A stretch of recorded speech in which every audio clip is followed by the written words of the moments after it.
podcast kali ini. Saya Saka Lusmini Simanjunta, dan pada hari ini kita akan membahas sebuah topik yang menarik dan sangat penting bagi dunia pendidikan, yaitu Understanding by Design atau yang sering disingkat dengan UBD. Jika Anda seorang pendidik atau tertarik dengan topik ini, mari kita dengarkan podcast kali ini hingga selesai. Oke, mungkin dari pemirsa banyak nih yang baru mendengarkan mengenai Understanding by Design ini. Jadi di sini kita sudah kedatangan 3 narasumber yang sangat hebat dan sangat cantik-cantik di sini. Untuk narasumber kita yang pertama ada saudari Salsa, selamat siang Mbak. Selamat siang. Dan narasumber kita yang kedua ada saudari Rena, selamat siang Mbak Rena. Selamat siang. Dan narasumber kita yang ketiga ada saudari Emi, selamat siang Mbak Emi. Iya. Oke, nah untuk pemirsa yang baru mendengarkan mengenai Understanding by Design ini, mungkin kita akan memahami terlebih dahulu apa itu Understanding by Design. Mungkin boleh dijelaskan oleh Mbak Salsa nih. Mbak, kira-kira Understanding by Design itu apa sih Mbak? Boleh dijelaskan Mbak sama aku? Nah, jadi Understanding by Design atau UBD ini adalah kerangka kerja atau rencana pembelajaran yang dikembangkan oleh Grant Wiggins dan J. McTighe. Nah, pada Understanding by Design, dia menggunakan alur desain mundur atau backward design. Nah, seperti yang kita ketahui pada rancangan pembelajaran biasa yang dilakukan oleh guru itu, di mana dia menekankan aktivitas pembelajaran terlebih dahulu atau kegiatan pembelajarannya. Nah, pada UBD ini, prinsip UBD ini, dia merancang tujuan pembelajaran yang ingin dicapai terlebih dahulu.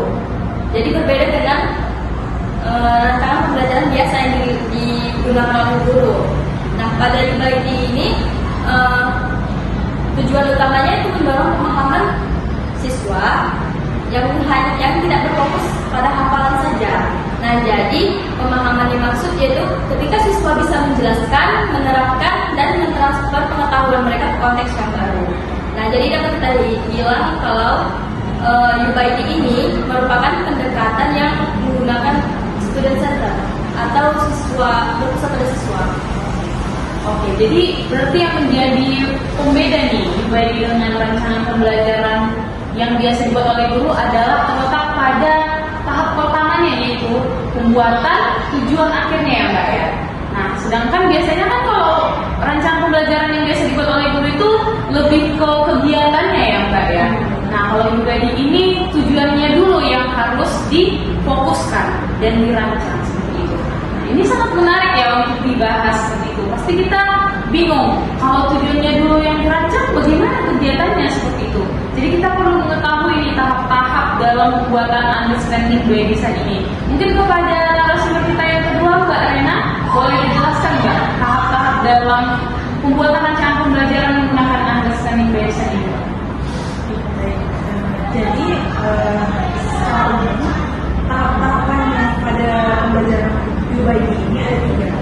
Pertama, tentukan tujuannya, kemudian baru menentukan asesmen yang tepat, baru kemudian kegiatan pembelajaran. Nah, pada tujuan ini kita sebagai guru memikirkan apa yang kita ingin siswa kita itu pahami dan mampu lakukan. Bisa dari segi pengetahuannya, keterampilannya, ataupun sikap yang perlu dikuasai oleh siswa. Untuk menjawab pertanyaan, apa sih yang jadi bukti siswa itu benar-benar paham atau mencapai tujuan tersebut, kita harus merancang penilaian sebagai bukti dari pemahaman siswa. Nah, kita perlu menentukan bagaimana siswa menunjukkan pemahamannya, bisa melalui proyek, tes, presentasi, atau metode-metode lainnya. Nah, tahap ketiga, kita merencanakan aktivitas pembelajarannya. Nah, jadi setelah ditentukan tujuannya, tentukan asesmennya yang tepat, baru kita rancang aktivitas pembelajarannya. Kita pilih strategi pengajaran dan aktivitas apa yang mendukung siswa tersebut sehingga mencapai tujuan pembelajarannya. Nah, rancangan aktivitas pembelajaran ini pun harus dirancang secara efektif agar mempersiapkan siswa mencapai penilaian yang sudah ditentukan. Oke, berarti ada 3 tahap ya Mbak ya dalam pembuatan Understanding by Design ini ya. Nah, tadi yang saya tangkap itu yang pertama kita harus membuat tujuannya terlebih dahulu, kemudian membuat asesmen, dan yang ketiga yaitu merancang aktivitas pembelajaran. Nah, ini cukup menarik ya bagi saya ini cukup menarik karena gimana gitu seorang pendidik sudah membuat penilaian sementara aktivitasnya belum dilaksanakan ya Mbak ya. Mungkin para pemirsa sedikit bingung, tapi untuk lebih memahami mengenai understanding by design ini mungkin kita akan secara langsung melihat contoh penerapan understanding by design ini. Mungkin kepada narasumber kita yang ketiga, saudari Emi, Mbak boleh dijelaskan Mbak contoh dari understanding by design ini kepada pemirsa. Nah, contoh dari understanding by design ini atau disingkat dengan UAD itu pada mata pelajaran kewarganegaraan pada materi NKRI di dalam Kesatuan Republik Indonesia. Jadi di sini siswa tidak hanya diajarkan mengenai arti dari NKRI tersebut, tapi siswa diajarkan untuk lebih memahami makna dari NKRI tersebut, sehingga siswa dapat menerapkan nilai-nilai yang mereka dapat di pelajaran tersebut pada lingkungan kehidupan mereka atau kehidupan sosial mereka. Jadi dalam merancang penilaian tersebut itu berhubungan dengan tujuan pembelajarannya, sehingga dapatlah dibentuk kegiatan pembelajaran yang berupa diskusi kelompok, pemaparan video ataupun presentasi. Berikut adalah contoh dari RPP dengan menggunakan konsep understanding by design. Hal pertama yang harus dibuat dalam merancang RPP menggunakan konsep understanding by design adalah tujuan pembelajaran. Jadi, tujuan pembelajaran ini diperluas dari menggunakan capaian pembelajaran. Begitu. Dari tujuan pembelajaran tersebut pun, kita dapat menentukan asesmen yang akan digunakan. Asesmen yang digunakan harus mengacu pada tujuan pembelajaran. Sehingga, setelah guru menentukan asesmen yang akan digunakan, guru dapat merancang kegiatan pembelajaran yang akan digunakan di dalam kelas. Berikut adalah contoh kegiatan pembelajaran menggunakan understanding by design.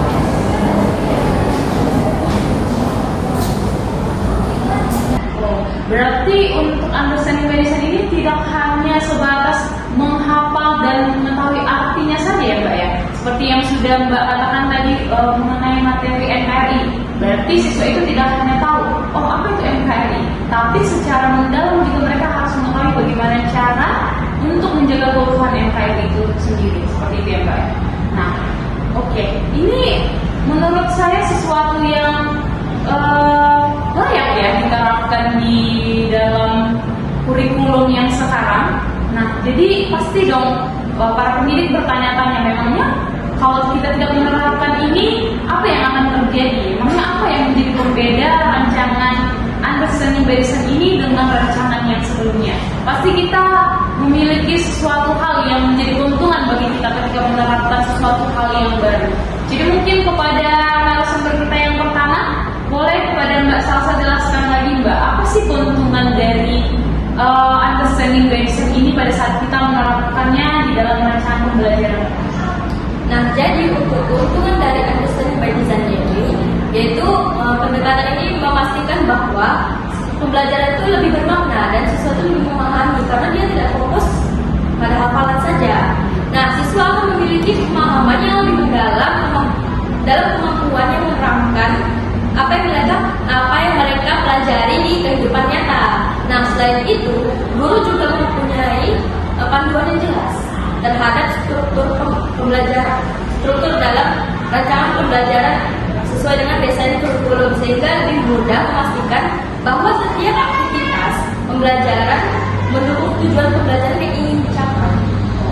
Berarti salah satu keuntungannya itu tujuan yang sudah kita rancang itu dapat difokuskan ke dalam hal tersebut ya Mbak ya.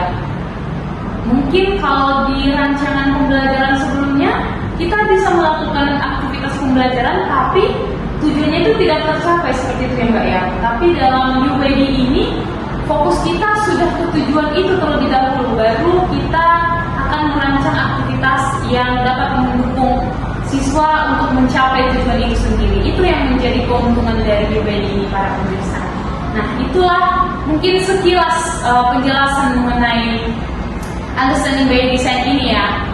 Dari kerangka-kerangka yang sudah dijelaskan tadi mungkin dapat membantu pemahaman guru lebih dalam lagi mengenai prinsip understanding by design ini. Jadi para pemirsa, semoga episode kali ini bermanfaat untuk kita semua dalam dunia pendidikan yang sedang kita jalankan pada saat ini.